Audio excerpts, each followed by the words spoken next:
Good morning and welcome to Daybreak Plus. Wednesday morning. Yep. It is Wednesday, right? It is Wednesday. It's kind of a dreary Wednesday out there. Been all kinds of weather this morning. Yeah, and we'll get to that. We're waiting for Matt to come in. He's working on a presentation that he's going to give us. So we're going to get right to the rundown first. Yes. Which includes news this morning that at least 4 lawmakers have filed a lawsuit against our Secretary of State, Jocelyn Benson.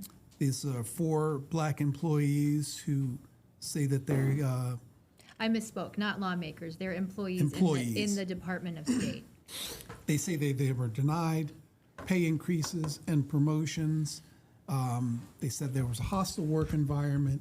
And of course, the spokesman for the Department of State says that the allegations are not true. They're completely false. Among, in addition to not getting the raises and the hostile work environment, they said that they were put on improvement plans and that there were these standards that their white colleagues received more lenient treatment when it came to the same standards versus what they were subjected to. Okay, we are going to get to the forecast. Matt's in here. What you doing, Matt? Moving stuff around. Is everything okay? Yeah, over everything's there? fine, I guess. You Just guess? a little difference. It looks like we have a different record attached to this, so I can't, whatever. It works. Is it going to work? You tell me. Check. Check Actually, 1, if 2, you could 3. scooch back over this way, This that would way? be, yeah. Okay, then. There we go. Does that work? Technology. Yes, we love technology. I just And wonder- here's why. I just wonder why the record was replaced. It was always fine before. Anyway, I don't know. above my pay grade. Who knows? You had a big talk. Yeah, Yeah. big talk yesterday. How did that go? Went really well. Yeah, That's it good. was our biggest crowd so far at the AMS and NWA local meeting. So it was good to see a lot of peeps out there in the audience. So even though there was a 4th grader who showed up, I think he said he was from Fruitport. His mom cool. brought him. Wow, okay. And I was super excited to see him there. He said he Yeah, was just that's neat. fascinated with the weather and he wanted to check it out. And so hopefully he enjoyed the talk. I gave him my email. I said, if you have any questions, let me know. All right. A lot of times, we've seen kids like that who've been interested and they'll come for a visit. They'll go into meteorology. Next thing you know, they're on the air. Blake Harms was one of those kids, Yeah. right? Yeah, absolutely. I think we all were at one point. Yeah. Okay, so you gave this presentation, and I know that it took some time to make a mini presentation for Yeah, us, so well, we appreciate that. Yes, it took. I was here both days and the weekend working on it. It's amazing how long you can work on something, and it takes like, I don't know, a little over half an hour to present. But overall, I thought it turned out well. Okay, good. so this is the mini presentation. Yeah, well, this is just one slide of it. Unfortunately, it's all. I didn't save all the graphics, so this is kind of the gist of it. I talked Okay. about.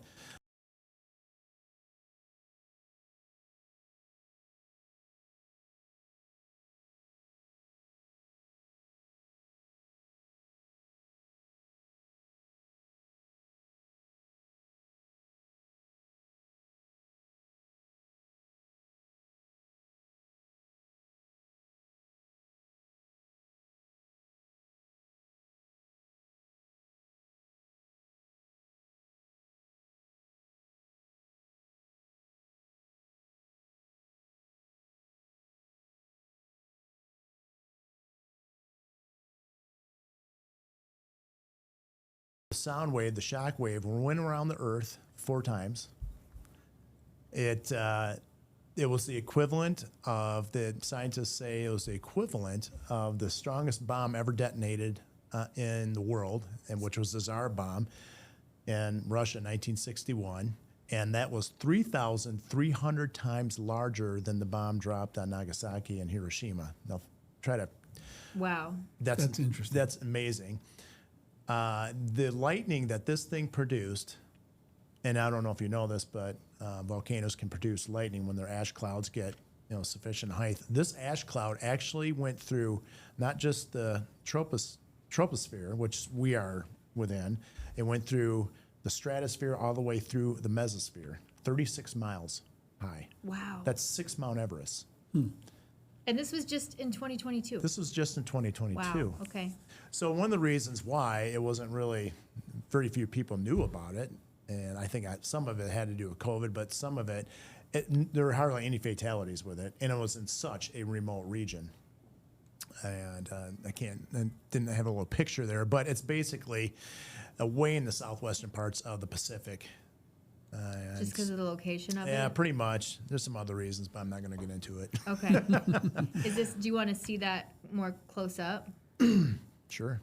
See, you can see Hunga Tunga before the eruption. It was a solid island with, you can see, if you look closely, a little bit of the crater right there. After eruption, it's 2 islands now. Okay. Interesting. Yeah, and it was a submarine. It was actually just below the surface, the eruption. And because of that, it produced, 38 billion gallons. It put 38 billion gallons of water vapor into the atmosphere, which is the equivalent of 58,000 Olympic swimming pools. Jeez. So okay. that impacted our weather, our climate. 2023 and 2024 ended up being the warmest temperatures on Earth recorded in modern times. So I think that had something to do with it. Other scientists don't, but we won't go there. Okay. There's a debate. All right. Water vapor is by far the largest greenhouse gas in the atmosphere. So I think it had something to do with it. But nonetheless, it was quite an amazing eruption, and very few people heard about it. So I thought I'd share that. Hunga Tunga. That name will stick out. We even remember that. I feel like I'm Right? going to use that as like a, when I'm frustrated. For the love of Hunga Tunga. So yeah, Cool. that's it. Okay, well, it's back to reality for us. Look at these temperatures now as we. Every time someone says that, I want to say, oh, there goes gravity. Yeah, right. 29 degrees in Grand Rapids. We start out this morning with the temp. When I came into work, it was in the 40s. And so here we go. Notice to the north and northwest, we have 9 in Houghton. These are actual temperatures. 5 in Duluth, even below 0, International Falls. And you kick in that wind, and already single digits up around Green Bay, Traverse City, 16 right now. That's what it feels like in Grand Rapids. And watch this throughout the day with a strong northwest wind. Boom. It's going to get cold. Oh, my goodness. Yeah, those are single-digit temperatures for fuel light readings this afternoon. I got to be honest. When we got to the studio and the temperature wall was up and it said it was 40, I leaned over to George and I'm like, didn't Matt say it was going to feel like 10 this morning? I just didn't. I couldn't believe how quickly the temperature was going to drop off. Right. Did I ever lie to you? I don't think you would lie. You just thought I'd be Maybe you might be wrong. They're never wrong. me wrong. Weather, come on. I know it's tricky to get the timing right, but Yeah. you were right. Yeah, It's we just, saw that. It's just such a quick change. Yeah, well, we saw that last Friday too. Yeah, that's true. So yeah, that's it's going to be a cold one. And what's bringing in the cold temperatures? Pretty strong wind. Some wind gusts up around 30 miles an hour today. So that's one of the reasons why the wind chill is going to be so low. The colder temperatures and the wind's going to be up. So there's the Arctic cold front blasting through the eastern Great Lakes right now. Backside of it, snow showers. I don't think we're going to get much snow today. In lakeshore areas, we'll get a decent amount of snow over the next 24 hours as that lake effect band really sets up almost due north and south. So it's going to clip Oceana County. It's going to clip Berrien County, maybe a little bit of western parts of Cass County, but really the vast majority of us aren't going to see much in the way of accumulation out of it. But we will put some snow on the grass as we melted it the past couple days.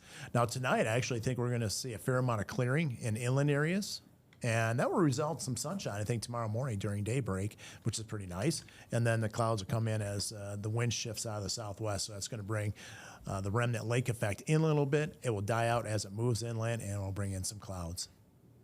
In terms of the snow, yeah, a little bit of snow. I think Grand Rapids will probably pick up an inch or less specifically here.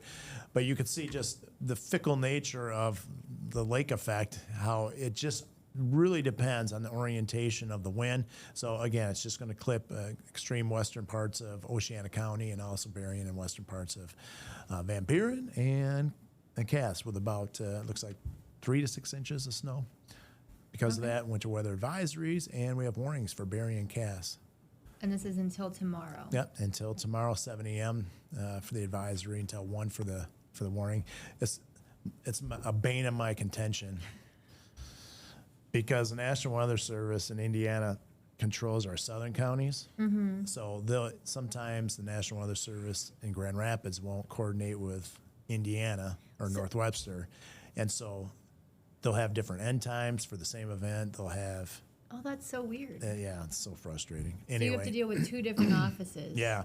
Sometimes they coordinate, but if you saw that Cass County was in a warning and Van Buren was not, it really, because of the orientation of the lake effect, it doesn't make any sense. Yeah. But anyway, I digress. But you've got two different groups of people looking Right, at the data. exactly. Got it. 8-day forecast. Well, winter's back.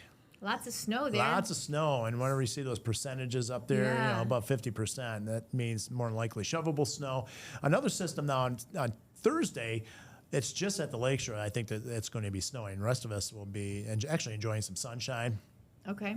But on Friday, everybody is going to see some snow, and that's going to continue Saturday and a Sunday in various degrees.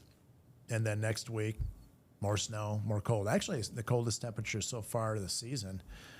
We haven't had, I was looking through our climate book, and we haven't had highs in the teens as of yet. We came pretty close in December, but that's going to be the case early next week. And you see that cold sticks around in the 8 to 14 day outlook, right? 22nd through the 28th. And at the same time, that's an active pattern. Yeah. So that means Okay. we're going Going to add some inches of snow to to those pile up ski some of that hills. snow out there. That's for sure. So yeah, winter is coming back full force. Thanks, Matt. Sure. Are you do you feel relieved now that the talk is over? Yeah, actually, I The do. weight I off mean, it your has to shoulders. take a lot for me to come into work twice over a weekend and Yeah. work on it, and yesterday. So yeah, it's like, Breathe a sigh exhale. of relief. Yep. Nice. yep. I It's think like I'm. being back in school and you have a big project. Yeah, I know. You Hanging felt over just your head. relieved, like It's fun, Yep. but then it's just yeah, it's on your mind. yeah. So I got a Bloody Mary waiting for me back in the Yeah, right. tracking center.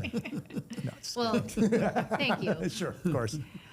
We talked about Jocelyn Benson facing a discrimination lawsuit. We have other stories to get to in the rundown coming up next. Don't go away.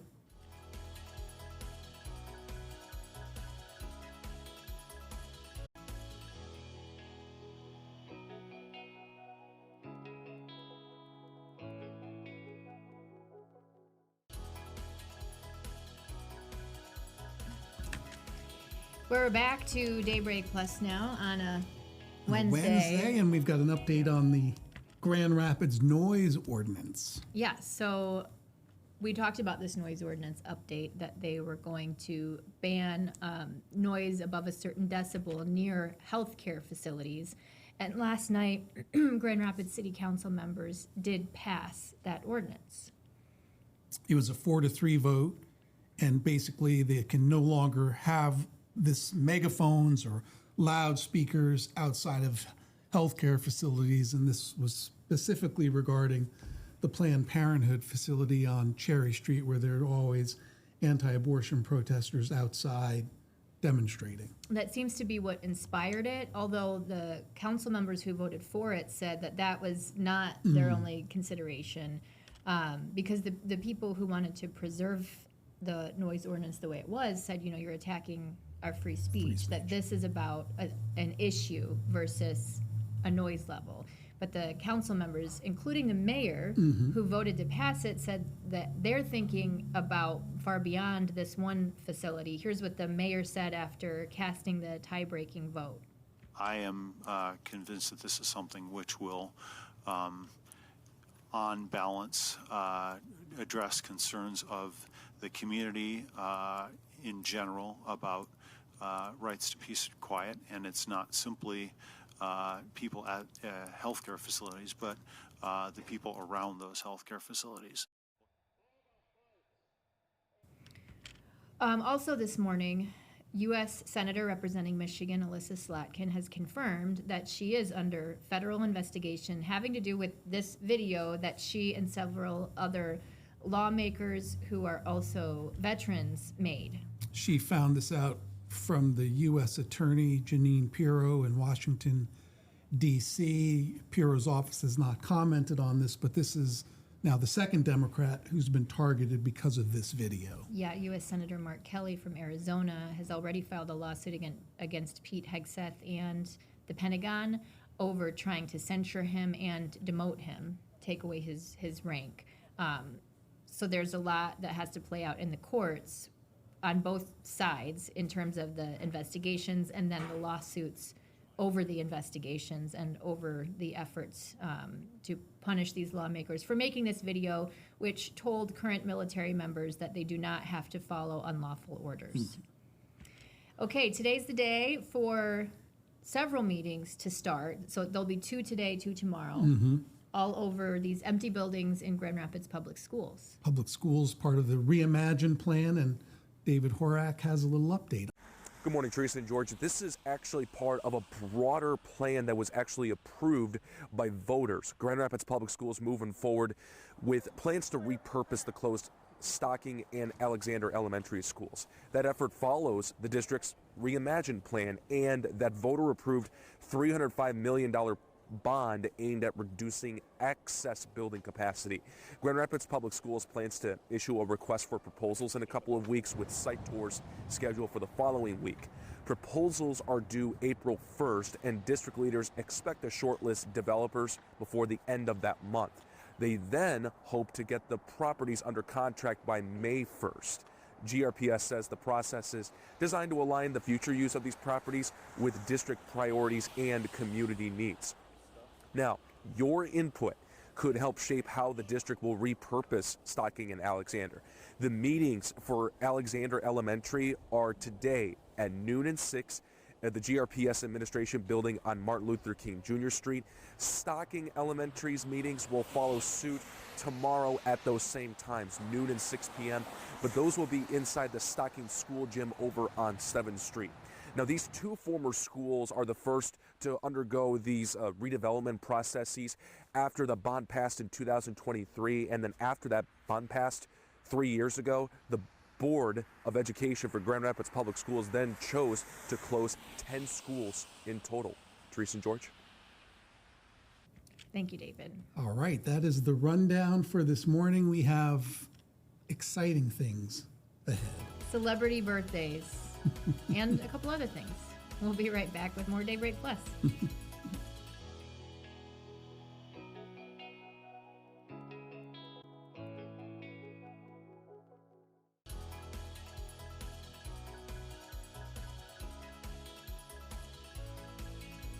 And we're back to Daybreak Plus, talking about birthdays. Celebrity birthdays. Let's start. Let's do it. Jason Bateman, that's up first. I just binge watched Ozark a few months ago, and he's excellent in that. I'll have to add that to my list. Yeah, he's 57. He's been in some movies. A few. Up in the Air, Starsky and Hutch. All of our celebrities today have a 5, a 7, or a 5 and an 8 in their birthdays, which I thought was kind 5, of fun. 7, 5, 8. No. Well, we can make it whatever we want it to be, right? It makes just about as much sense as 6, 7. Right. Anyway, I digress. So yeah, Jason Bateman, happy birthday.